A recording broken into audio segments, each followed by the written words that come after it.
Praise the lord. అందరికీ వందనాలు. మన ప్రాతకాల ప్రార్థన ప్రారంభించుకుందాం. ప్రియులారా, ప్రార్థన చేసుకుందాం.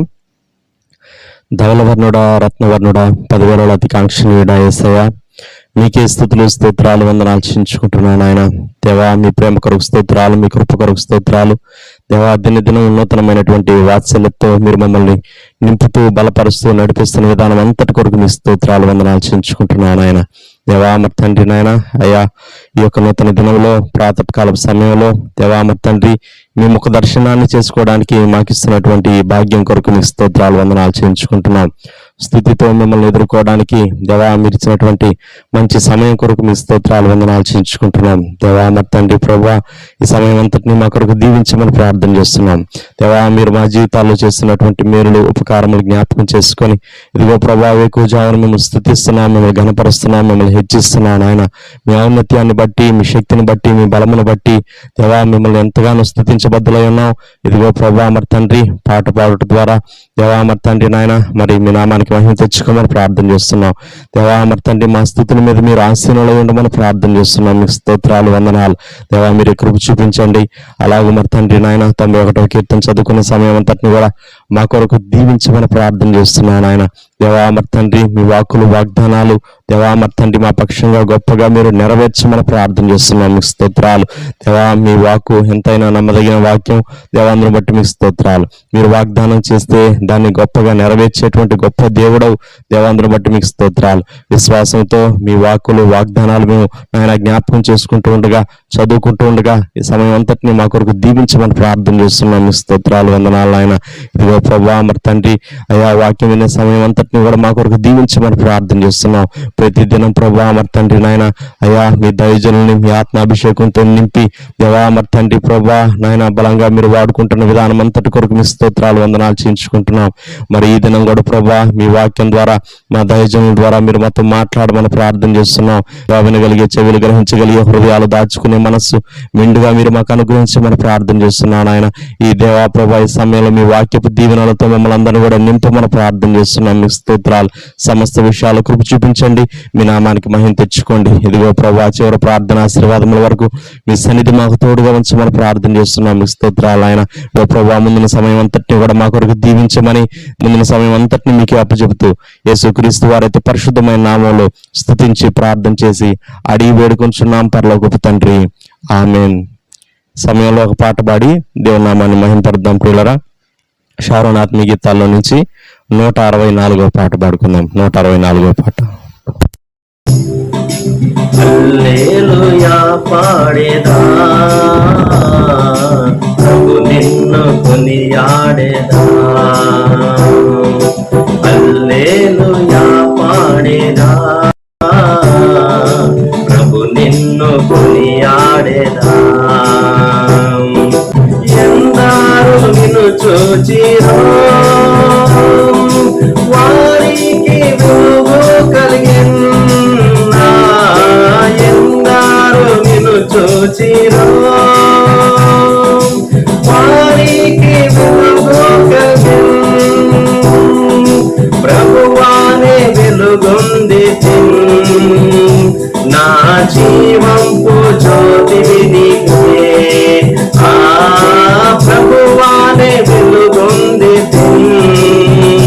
నా జీవంపు జ్యోతివి నీవే. ప్రభువా నిన్నునే కొనియాడెదం. హల్లెలూయా పాడెదా, ప్రభు నిన్ను కొనియాడెదా.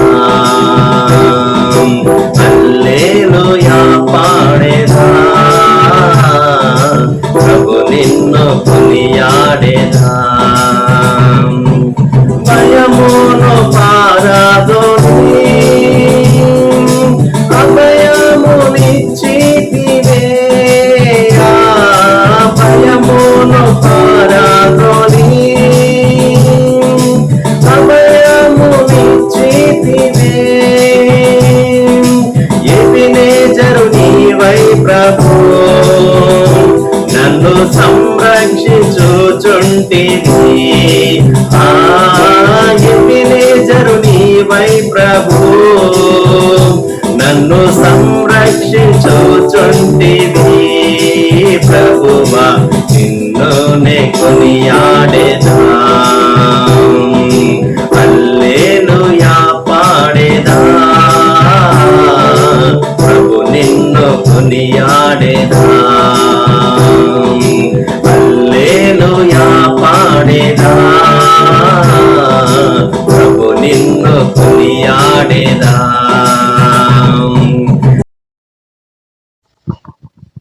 ఇలా ప్రకారంగా 91వ కీర్తన చదువుకున్నాం పిల్లరా. మహోన్నతుని చాటున నివసించువాడే సర్వశక్తి నీడను విశ్రమించువాడు. ఆయనే నాకు ఆశ్రయము, నా కోట, నేను నమ్ముకును నా దేవుడని నేను యెహోవాని గూర్చి చెప్పుచున్నాను. వేటకాని ఊరిలో నుండి ఆయన నిన్ను విడిపించును, నాశనకరమైన తెగులు రాకుండా నిన్ను రక్షించును. ఆయన తన రెక్కలతో నిన్ను కప్పును, ఆయన రెక్కల క్రింద నీకు ఆశ్రయం కలుగును. ఆయన సత్యము కేడెమును డాలునై ఉన్నది. రాత్రి వేళ కలుగు భయమునకైనను, పగటి వేళ ఎగురు బాణమునకైనను, చీకటిలో సంచరించు తెగులునకైనను, మధ్యాహ్నమందు పాడు చేయు రోగమునకైనను నీవు భయపడుకుందువు. నీ ప్రక్కను 1000 మంది పడినను, నీ కుడి పక్కన 10,000 మంది కూలినను అపాయం నీ యొద్దకు రాదు. నీవు కన్నులారా చూచుచుండగా భక్తిహీనులకు ప్రతిఫలం కలుగును. యెహోవా నీవే నా ఆశ్రయము అని నీవు మహోన్నతుడైన దేవుని నీకు నివాసస్థలముగా చేసుకుని ఉన్నావు. నీకు అపాయం ఏమీ రాదు, ఏ తెగులును నీ గుడారమును సమీపించదు. నీ మార్గములన్నిటిలో నిన్ను కాపాడుటకు ఆయన నిన్ను గూర్చి తన దూతలకు ఆజ్ఞాపించును. నీ పాదములకు రాయి తగలకుండా వారు నిన్ను తమ చేతుల మీద ఎత్తిపట్టుకుందురు. నీవు సింహములను, నాగుపాములను త్రొక్కెదవు, కొదమ సింహములను, భుజంగములను అనగద్రొక్కెదవు. అతడు నన్ను ప్రేమించున్నాడు గనుక నేను అతని తప్పించదను. అతడు నా నామము ఎరిగిన వాడు గనుక నేను అతని గణపరచెదను. అతడు నాకు మొర్ర పెట్టగా నేను అతనికి ఉత్తరమిచ్చేదను. శ్రమలో నేను అతనికి తోడై ఉండదను. అతను విడిపించి అతన్ని గొప్ప చేసేదను. దీర్ఘాయు చేత అతనిని తృప్తిపరచెదను. నా రక్షణ అతనికి చూపించెదను. ఆమెన్. సమయంలో మనం దేవుని వాక్యం విన్నాం పిల్లరా. దైవజనులు ప్రభాశంకులు గారు వచ్చి మనకు దేవుని వాక్యాన్ని అందిస్తారు. హెబ్రీయులకు వ్రాయబడినటువంటి పత్రిక 10వ అధ్యాయం 36వ వచనం నుండి చదువుకుందాం. Hebrews chapter 10 from verse 36. మీరు దేవుని చిత్తమును నెరవేర్చిన వారై వాగ్దానము పొందు నిమిత్తము మీకు ఓరిమి అవసరమై ఉన్నది. ఇక కాలము బహు కొంచెముగా ఉన్నది, వచ్చుచున్నవాడు ఆలస్యము చేయకవచ్చును. నా ఎదుట నీతిమంతుడైన వాడు విశ్వాస మూలముగా జీవించును గాని అతడు వెనుక తీసిన ఎడల అతని యందు నా ఆత్మకు సంతోషం ఉండదు. అయితే మనము నశించుటకు వెనుక తీవారము కాము గాని ఆత్మను రక్షించుకున్నటకు విశ్వాసము కలిగిన వారమై ఉన్నాము. ప్రార్థన. ప్రేమగల తండ్రి, ఈ ప్రాతకాల సమయంలో ఈ వాక్య ధ్యానం మా కొరకు దీవించి మమ్మలను బలపరచమని యేసుక్రీస్తు ప్రభువు వారి శ్రేష్టమైన నామములో వేడుచున్నాం తండ్రి. ఆమెన్. ప్రియమైన వారలారా, ఈ సమయంలో హెబ్రీ 10:37 ఇక కాలము బహు కొంచెముగా ఉన్నది, వచ్చుచున్నవాడు ఆలస్యము చేయక వచ్చును. ఈ మాట మనము గమనించాలి అని నేను కోరుతూ ఉన్నాను. ఈ పైన 32వ వచనం నుండి హెబ్రీ పత్రిక గ్రంథకర్త ఏమంటాడంటే, మీరు జ్ఞాపకం చేసుకోండి అంటాడు. మీరు ప్రభువుని అంగీకరించిన తరువాత, మీరు వెలిగింపబడిన మీదట మీ కలిగిన పరిస్థితులు, శ్రమలతో కూడిన గొప్ప పోరాటమును సహించిన పూర్వపు దినములు జ్ఞాపకము తెచ్చుకునుడి. యేసుక్రీస్తు ప్రభువును నమ్మి ఆయన కొరకు జీవించటం, సాగటం చాలా సింపుల్గా, ఈజీగా, సాఫీగా సాగిపోయే జీవితం ఏమీ కాదు. అందుకే తర్వాత 33వ వచనంలో మీరు నిందలను, బాధలను అనుభవించుట చేత 10 మందిలో ఆరడి పడితిరి. ప్రభువును అంగీకరించినటువంటి వారికి సహజంగా సంభవించేటటువంటివి నిందలు, బాధలు. మన ప్రభువే ఈ మార్గంలో నుండి వెళ్ళాడు. ఆయన విమర్శింపబడ్డాడు, ఆయన నిందింపబడ్డాడు.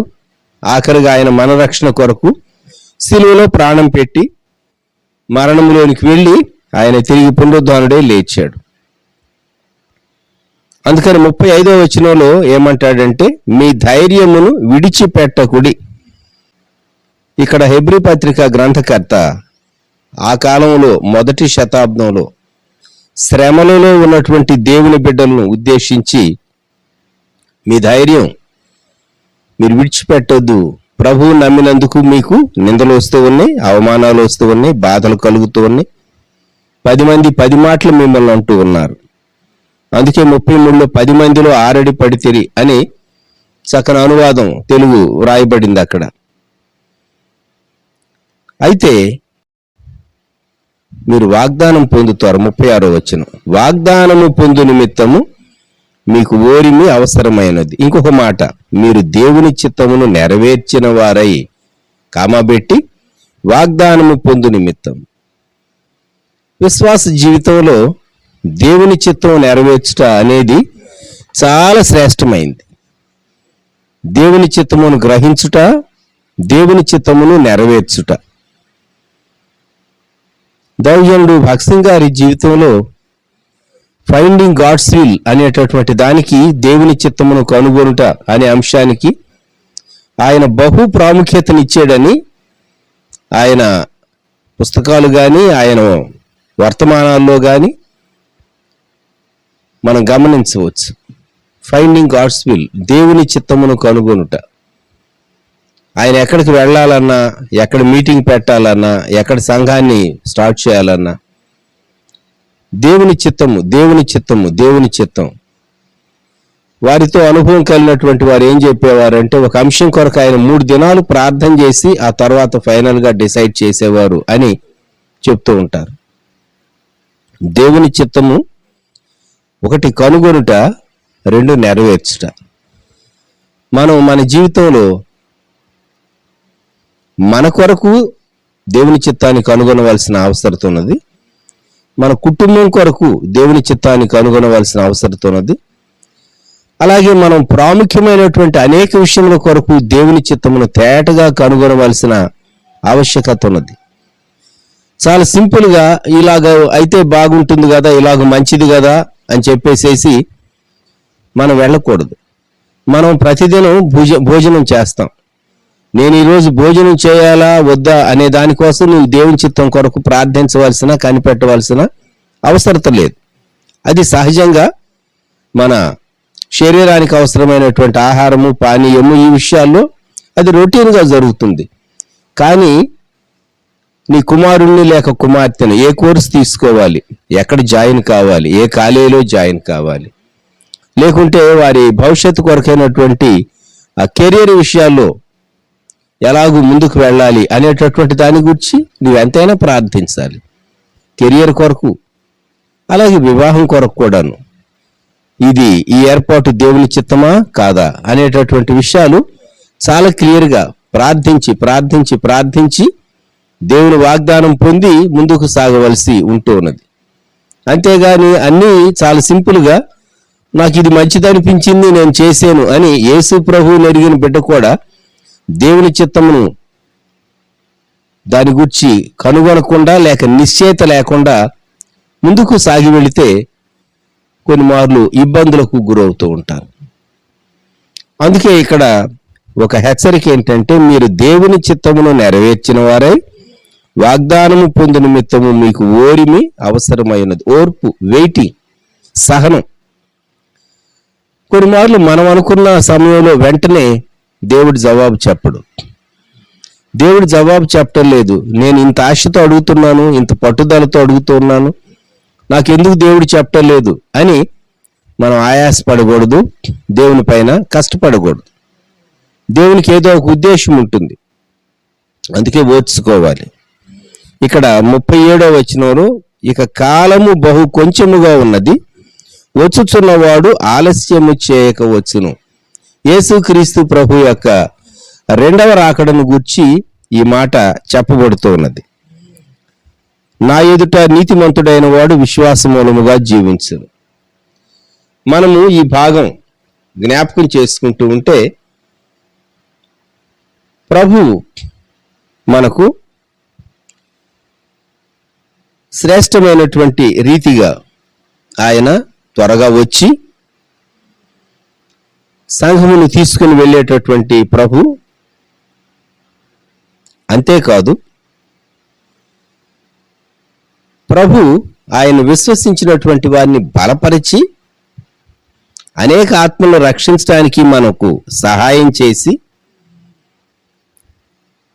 35వ వచనములో వ్రాయబడిన రీతిగా మీ ధైర్యమును విడిచిపెట్టకుడి, దానికి ప్రతిఫలముగా గొప్ప బహుమానము కలుగును. ఎవరిస్తారు బహుమానం? ప్రభు రాకల్లో వచ్చినప్పుడు ప్రభు తన బిడ్డలకు బహుమానం ఇస్తాడు. కనుక రాకడతో పాటు దేవుని బిడ్డలు ఆయన కొరకు, ఆయన నమ్మి ఆయన కొరకు జీవించి శ్రమలు అనుభవించి నిందలు అనుభవించి కష్టాలు అనుభవించి ఈ పరిస్థితులన్నిటిలో నుండి వెళ్ళినందుకు, ఆత్మను రక్షించినందుకు దేవుడు బహుమానం అనుగ్రహించేటటువంటి దేవుడుగా ఉంటూ ఉన్నాడు. ఒక సాక్ష్యం నేను విన్నాను. నా ఒక మేనగోడలి యొక్క భర్త తాను ఢిల్లీ నుండి సాక్ష్యం చెప్పారు. చాలా రేరుగా షకీనా ప్రియ అని మన లైవ్ చాట్లో ఒక పేరు కనబడుతూ ఉంటుంది, ప్రైజ్ ద లార్డ్ అని. ఎప్పుడైనా రేరుగా వాళ్ళు ఢిల్లీ నుండి మన షారోన్ మినిస్ట్రీస్ ఛానల్ టెలికాస్ట్ను వ్యూ చేస్తూ ఉంటారు. గడిచినటువంటి దినాల్లో షకీనా ప్రియ యొక్క భర్త ప్రసాద్ గారు, వారు ఇంటెలిజెన్స్ బ్యూరోలో వర్క్ చేస్తారు, తనకు కలిగినటువంటి అనుభవాన్ని గురించి తాను చెప్పారు. తనకు కలిగినటువంటి పరిస్థితి, తాను ప్రభువును విశ్వసించినటువంటి వ్యక్తే. తనకు కరోనా సిమ్టమ్స్ కనబడినాయి. సిమ్టమ్స్ కనబడినప్పుడు అవి కొంచెం తీవ్రం అవుతూ వచ్చినాయి. ఢిల్లీలో ఎక్కడ హాస్పిటల్స్లో ఒక బెడ్ కూడా దొరకనటువంటి దినాలు. ఆ దినాల్లో తను ఇక ఖచ్చితంగా హాస్పిటల్లో చేరాలి, ఎక్కడ చేర్చాలి. డిపార్ట్మెంట్ వాళ్ళు వెదికి ప్రక్కనే హర్యానాలో ఒక ఆర్మీ హాస్పిటల్లో తన కొరకు బెడ్ ఇవ్వటానికి హాస్పిటల్ అథారిటీస్ని కాంటాక్ట్ అయి వారిని ఒప్పించి చండీగఢ్లో ఆర్మీ హాస్పిటల్కు తనను తీసుకుని వెళ్ళారు. తీసుకుని వెళ్ళినప్పుడు ఒక 3 గంటలు అంబులెన్స్లోనే ఉంచారట తనను. తర్వాత చెప్పారట, మిమ్మల్ని వెయిటింగ్లో ఎందుకు పెట్టామంటే అబ్జర్వేషన్లో పెట్టాం మేము, మీరు బాడీ ఎలాగ రెస్పాండ్ అవుతుందో తెలుసుకోవటానికి. ఆ తర్వాత తనకు బెడ్ ప్రొవైడ్ చేశారు, ఆక్సిజన్ బెడ్ ప్రొవైడ్ చేశారు. అయితే తను ఒక చక్కని అనుభవాన్ని గురించి తాను జ్ఞాపకం చేశాడు. ఆ హాస్పిటల్లో ఉన్నటువంటి దినాల్లో ఇర్మియా గ్రంథం 10వ అధ్యాయంలో నుండి ప్రభు తనతో మాట్లాడి తనకిచ్చినటువంటి ఒక ప్రామిస్ను గురించి తాను షేర్ చేశాడు. ఇర్మియా గ్రంథం 10వ అధ్యాయం 13వ వచనం. ఆయన ఆజ్ఞ ఇయ్యగా జలరాశులు ఆకాశ మండలములో పుట్టును, భూమి అంత భాగములలో నుండి ఆయన ఆవిరి ఎక్కచేయును, వర్షము కలుగునట్లుగా ఆయన మెరుపులు పుట్టించును, తన ధనాగారముల్లో నుండి గాలిని రావించును. ఈ మాట, తన ధనాగారముల్లో నుండి గాలిని రావించును. దేవుడు ఈ వాగ్దానం తనకు ఇచ్చారట. తనకున్నటువంటి ఆ పరిస్థితుల్లో కొంచెం బలహీనమైనటువంటి పరిస్థితుల్లో పర్వాలేదు, మీకు కంఫర్టబుల్గా ఉండటం కొరకు మేము మాస్క్ పెడుతూ ఉన్నాము అని నైట్ టైం తనకు మాస్క్ పెట్టారట. ఆ సమయంలో దేవుడు ఈ వాక్య భాగాన్ని చాలా స్పష్టంగా తనకు జ్ఞాపకం చేశాడట. ఆయన తన ధనాగారముల్లో నుండి గాలిని రావించును. ఒక రాత్రి విపరీతమైనటువంటి మెరుపులు, ఉరుములు, తాను ఉన్నటువంటి ఆ హాల్ అవతలి వైపున ప్రత్యేకమైన సిట్అవుట్ లాంటిది, అక్కడకు తాను మాస్క్ తీసేసి వెళ్ళి కూర్చున్నాడట చైర్ వేసుకుని. ఎంత చల్లని గాలి అంటే మాస్కులో నుండి తాను పీల్చుకున్న దానికంటే ఎక్కువ తన ఊపిరితిత్తుల్లో నింపుకోవటానికి హాఫ్ ఎన్ అవర్ ఆయన తన ధనాగారములో నుండి గాలిని రావించును అనేటటువంటి వాగ్దానం దేవుడు తనకు జ్ఞాపకం చేసి లిటరల్గా అది ఫుల్ఫిల్ చేశాడు అని తాను సాక్ష్యం చెప్పాడు. ఇకనాల్లో ఇర్మియా 10:13 దేవుడు తన ధనాగారంలో నుండి గాలి ఇస్తాడు అనేటటువంటి దాన్ని అప్హోల్డ్ చేసి ఎవరు చెప్పినటువంటి సాక్ష్యాలు నేను అంతకు మునుపు వినలేదు. ఆ సాక్ష్యం ఉన్నప్పుడు చాలా సంతోషం అనిపించింది. అయితే తాను ఆ దినాల్లో చేసినటువంటి ప్రార్థన, ప్రభువా ఒకవేళ నీవు మధ్యాకాశంలోనికి ఇప్పుడే వస్తే మరి నీ ముందు సాగిలపడి నీ సింహాసనం దగ్గర నేను ఏదైనా ఉంచడానికి, నా కిరీటం ఉంచడానికి నాకు బహుమానం ఏమీ లేదు, నేను నీ కొరకు ఏమీ సాక్ష్యం ఇచ్చి లేక ఆత్మలు రక్షించి పరిచర్య చేయలేదు ప్రభువా, నాకు బహుమానం ఏమీ లేదు, నాకు సమయం దయచేయవా, ఆయుష్కాలాన్ని ఎక్స్టెండ్ చేయవా, నేను నీ కొరకు జీవించి ఆత్మలను రక్షించి నేను బహుమానం పొందినట్లుగా నీవు నా పక్షంగా కృప చూపించవా అని తాను దేవుని సన్నిధానంలో ప్రార్థన చేశాడట. నిజంగా మనము ఈ మాటలు జ్ఞాపకం చేసుకుంటే హెబ్రీ పత్రిక గ్రంథకర్త చెప్పేటటువంటి మాట, మీరు బహుమానం పొందుతారు. కనుక ఈ 35వ వచనం హెబ్రీ 10:35, మీ ధైర్యమును విడిచిపెట్టకుడి, దానికి ప్రతిఫలముగా గొప్ప బహుమానం కలుగును. ప్రియమైనటువంటి వారలారా, మనము రాకడకు ముందున్నటువంటి కాలంలో ఉన్నాము. ఇక కాలము బహు కొంచెముగా ఉన్నది, వచ్చుచున్నవాడు ఆలస్యము చేయకపోవచ్చును.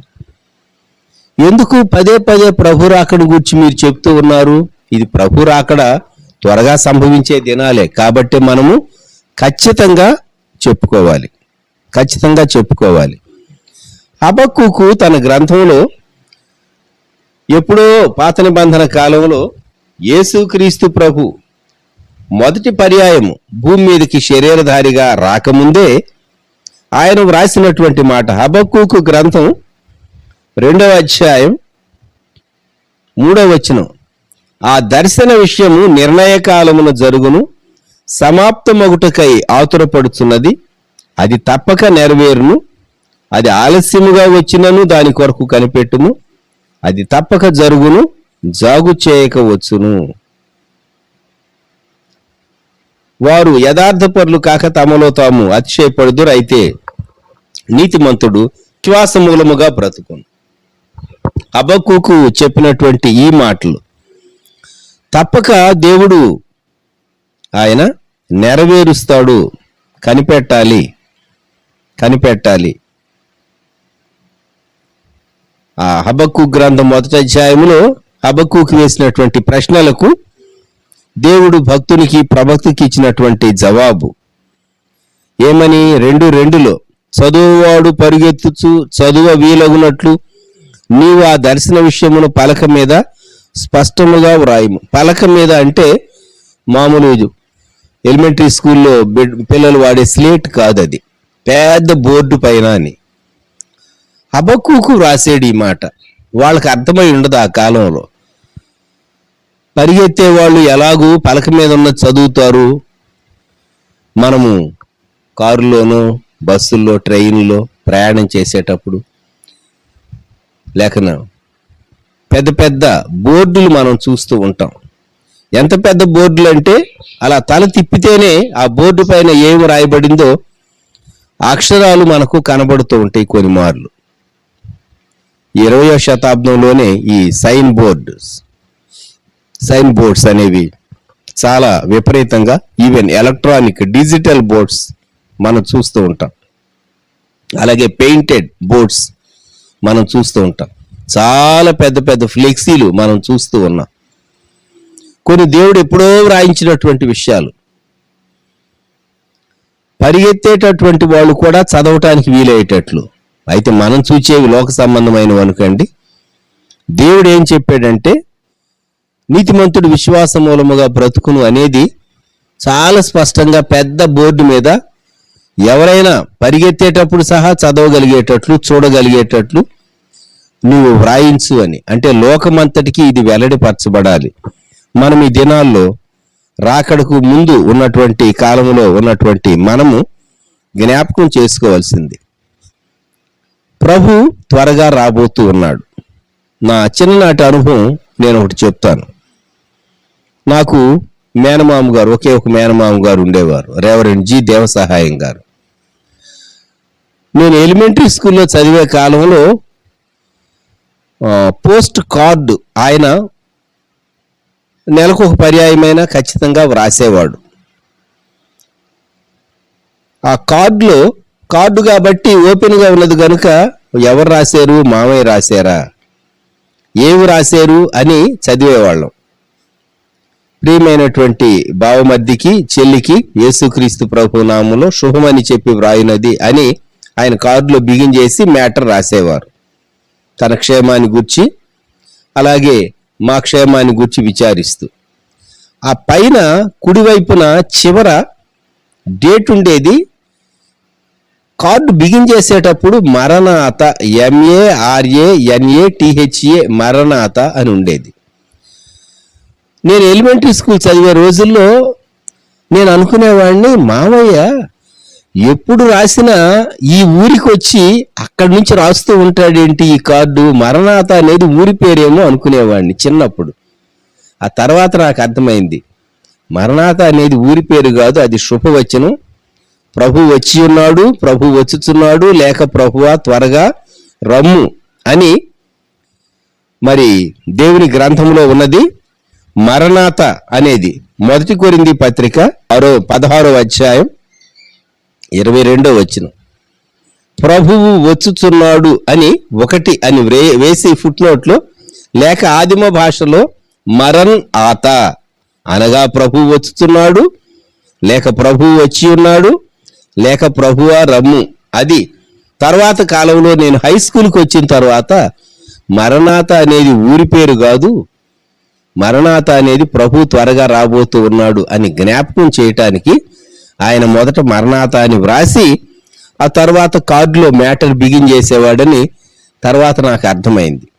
మరణాత అని పేరు పెట్టుకున్న వాళ్ళని మీరు ఎవరైనా కలుసుకున్నారో లేదో కానీ నేనైతే కలుసుకున్నాను. మరణాత, మరణాతరావు అనేటటువంటి పేర్లు కొంతమందికి ఉంటాయి. మా మామయ్య రాకడను గూర్చి ఆయన వ్రాసినటువంటి పాటల్లో ఒక పాట ఆయన ఏమని వ్రాసాడంటే, పెండ్లి కుమారుడు ప్రభు యేసు, పెండ్లి కుమార్తె వధువు సంఘం, పెండ్లి కాలం బని తెలియబడే, పెండ్లి ఘడియ ఏమో తెలియదయే, మరణాత మరణాత మరణాత మరణాత మరణాతయని మనియెదను, త్వరగా రమ్మని అనియెదను. మరణాత, ప్రభు త్వరగా వస్తూ ఉన్నాడు, ప్రభు త్వరగా వస్తూ ఉన్నాడు. యేసు ప్రభు త్వరగా వస్తూ ఉన్నాడు అనే మాట దేవుడు ఎంత ముందుగా చెప్పించాడు అంటే, యోదా వ్రాసినటువంటి పత్రికలో గమనించండి, 14-15 వచనాలు. యోదా వ్రాసినటువంటి పత్రిక, ఆదాము మొదలుకొని 7వ వాడైన హనోకు కూడా వీరిని గూర్చి ప్రవచించి ఇట్లనెను, ఇదిగో అందరికీ తీర్పు తీర్చుటకును వారిలో భక్తిహీనులందరూ భక్తిహీనముగా చేసిన వారి భక్తిహీన క్రియలన్నిటిని గూర్చి, భక్తిహీనులైన పాపులు తనకు విరోధముగా చెప్పిన కఠినమైన మాటలన్నిటిని గూర్చి వారిని ఒప్పించుటకును ప్రభువు తన వేవేల పరిశుద్ధుల పరివారముతో వచ్చెను.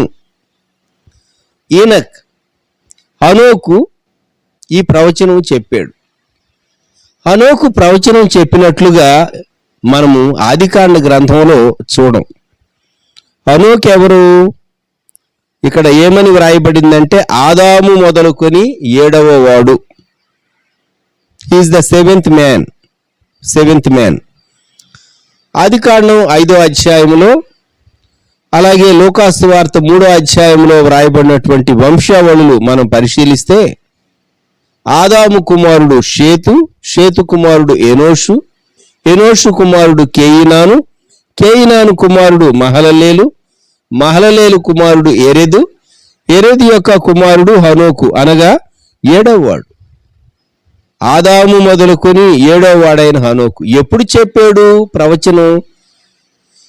దేవుడు శరీరధారిగా మొదటి పర్యాయము ఆయన భూమి మీదికి రాకమునిపే 2వ రాకడను గూర్చి హనోకు ప్రవచించాడు అని యూదా తన పత్రికలో దేవుని ఆత్మచేత, పరిశుద్ధాత్మచేత నడిపించబడినటువంటి వాడుగా ఈ ప్రవచనాన్ని చెప్పాడు. పాత నిబంధనలో యేసు ప్రభు శరీరధారిగా వచ్చేటటువంటి మొదటి రాకడను గూర్చినటువంటి ప్రవచనాలతో పాటు 2వ రాకడను గూర్చినటువంటి ప్రవచనాలు సహా ముందుగానే దేవుడు చెప్పించాడు. కొన్ని చోట్ల న్యాయవంతుడైనటువంటి దేవుడు అనేటటువంటి అంశాన్ని మనం మరిచిపోకూడదు. ఎలాగూ వస్తాడు? ప్రభు తన వేవేల పరిశుద్ధుల పరివారముతో వచ్చాను. కనుక హనోకు ప్రవచించాడు పాత నిబంధనలో. యేసుక్రీస్తు ప్రభు ఒలీవల కొండపై నుండి ఆరోహణ అయ్యేటప్పుడు అపోస్తల కార్య గ్రంథం 1వ అధ్యాయం 9వ వచనం నుండి, ఈ మాటలు చెప్పి వారు చూచుచుండగా ఆయన ఆరోహణమాయను. అప్పుడు వారి కనులకు కనబడకుండా ఒక మేఘము ఆయనను కొనిపోయాను. ఆయన వెళ్ళుచుండగా వారు ఆకాశం వైపు తేరి చూచుచుండిరి. ఇదిగో తెల్లని వస్త్రములు ధరించుకున్న 2 మనుష్యులు వారి యొద్ద నిలిచి, గలిలయ మనుష్యులారా, మీరెందుకు నిలిచి ఆకాశం వైపు చూచుతున్నారు? మీ యొద్ద నుండి పరలోకమునకు చేర్చుకొనబడిన ఈ యేసే ఏ రీతిగా పరలోకమునకు వెళ్ళుట మీరు చూచితిరో ఆ రీతిగానే ఆయన తిరిగి వచ్చునని వారితో చెప్పిరి. వీరు 2 దూతలే, కానీ మనుష్యుల వలె కనిపించారు. మనుషులు మిగిలినటువంటి వారు చూడటానికి ప్రభు ఆరోహణ అవుతూ ఉన్నాడు ఆయన ఒలీవల కొండపై నుండి. ఈ దినం ఇజ్రాయెల్లో మౌంట్ ఆఫ్ ఎసెన్షన్, ఆరోహణ కొండ మనం ఎక్కొచ్చు. ఆరోహణ కొండ పైన యేసుక్రీస్తు ప్రభువారు ఎక్కడి నుండి ఆరోహణ అయ్యాడు అని చెప్పబడిందో అక్కడ ఒక చర్చ్ కనిపిస్తుంది. ఒక చోట 2 పాద ముద్రలు వారు వాటిని నిర్మాణం చేసి పెట్టారు. కరెక్ట్గా ఈ లొకేషన్లో నుండి యేసుక్రీస్తు ప్రభు ఆరోహణ అయ్యాడు అని గ్రహించడం కొరకు ఆ 2 ఫుట్ స్టెప్స్ అక్కడ ప్రత్యేకంగా వాళ్ళు చేసినవి, లేకుంటే నిర్మాణం చేసినవి మనకు కనబడుతూ ఉంటాయి మౌంట్ ఆఫ్ ఎసెన్షన్ దగ్గర. అపోస్తల కార్య గ్రంథంలో దూతలు ఇచ్చినటువంటి సాక్ష్యం, ఇదిగో ప్రభువు ఎలాగూ ఆయన ఆరోహణ అయ్యాడు అలాగే ఆయన తిరిగి వస్తాడు, ఆ రీతిగానే ఆయన తిరిగి వచ్చునని వారితో చెప్పారు. యేసుక్రీస్తు ప్రభు రాబోతూ ఉన్నాడు, త్వరగా వస్తాడు. 2000 సంవత్సరాల క్రితమే దేవదూతలు చెప్పినటువంటి మాట. మనము ప్రభు బలలో పాలు పొందేటప్పుడు కొరింథీయులకు రాయబడినటువంటి మొదటి పత్రికలో మనము ఈ మాటలు జ్ఞాపకం చేసుకుంటాం. 1 కొరింథీ 11వ అధ్యాయం 26వ వచనం, మీరు ఈ రొట్టెను తిని ఈ పాత్రలోనిది త్రాగునప్పుడల్లా ప్రభువు వచ్చే వరకు ఆయన మరణమును ప్రచురించుదురు. లోకానికి అర్థం కాంది రొట్టెలో ద్రాక్షారసంలో క్రైస్తవులు ఎందుకు పాలు పొందుతూ ఉన్నారు, ఈ ఆచారం ఏంటి, ఈ పద్ధతి ఏంటి, ఈ క్రమం ఏంటి, ఎందుకు దీన్ని చేయాలి, ఎందుకు మీరు దీన్ని చేస్తూ ఉన్నారు అని ఒకవేళ లోకస్తులు చూస్తూ ఉంటారు, లేక లోకస్తులు అడుగుతూ ఉంటారు. మనము ప్రభు త్వరగా రాబోతూ ఉన్నాడు, ఆయన మరణించాడు, ఆయన సమాధిలోనికి వెళ్ళాడు, ఆయన సమాధిని జయించి తిరిగి లేచాడు, ఆయన మరలా వస్తానని చెప్పాడు. కనుక ఆయన వచ్చే వరకు, అదే పౌలు భక్తుడు కొరింథీ సంఘానికి చెప్పినటువంటి మాట, మీరు ఈ రొట్టెను తిని ఈ పాత్రలోనిది త్రాగునప్పుడెల్లా ప్రభువు వచ్చు వరకు ఆయన మరణమును ప్రచురించదు. మనము ప్రభు బలలో పాలు పొందుతూ ఉన్నాము అంటే దాని అర్థం మనం ఏమని జ్ఞాపకం చేస్తూ ఉన్నామంటే ప్రభు త్వరగా రాబోతూ ఉన్నాడు, ప్రభు వచ్చే వరకు ఆయన మరణాన్ని, భూస్థాపనను, పునరుద్ధానాన్ని, ఆయన మరలా రాబోతూ ఉన్నాడు గనుక మేము ఆయనతో పాలు పంపులు కలిగి ఉన్నాం అనేటటువంటి విషయాన్ని మనము లోకానికి వెల్లడిపరచుచూ ఉన్నాము అని. అయితే లోకం ఏముంటుందో తెలుసునా? పేతురు తన 2వ పత్రికలో మొట్టమొదటి శతాబ్దంలోనే చెప్పాడు. 2 పేతురు 3వ అధ్యాయం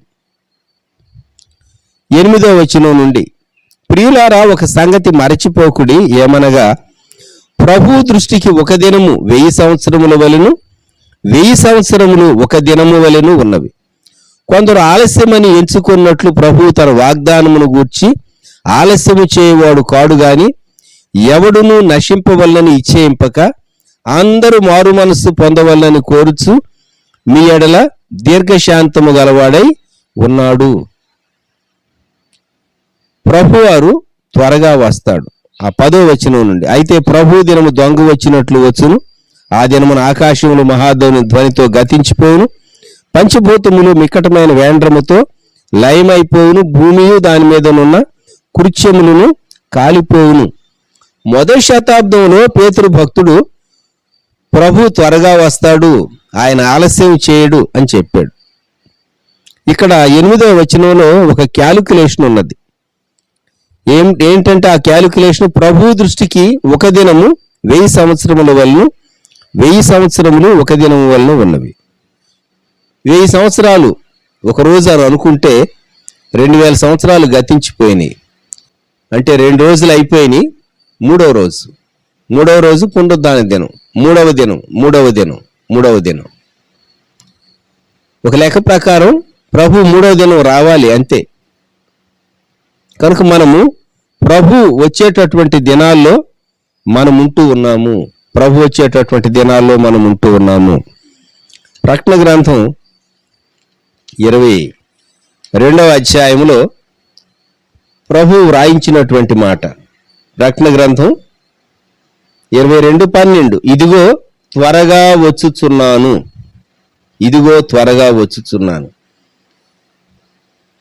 ఆ పైన 11వ వచనం, అన్యాయం చేయవాడు ఇంకను అన్యాయమే చేయను, అపిత్రుడైన వాడు ఇంకను అపిత్రుడుగానే ఉండనిము, మంతుడు ఇంకను నీతిమంతుడుగా ఉండనిము, పరిశుద్ధుడు ఇంకను పరిశుద్ధుడుగానే ఉండనిము.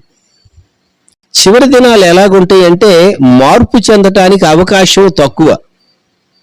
దేవుని బిడ్డలైనటువంటి వారు తమను తాము చక్కగా సిద్ధపరచుకుంటారు, కానీ ఈ చివరి దినాల్లో మరి వారు ప్రభువును నమ్మటం, దేవుని కృప దొరికితే తప్ప వారు తమ ఉద్దేశాల్లో, వారు తమ భావనల్లోనే, తమ విశ్వాసాల్లోనే ఉంటారు. కానీ యేసుక్రీస్తు ప్రభు రాకడను నమ్మి సిద్ధపడమంటే లోకం ఎగతాళి చేస్తారు.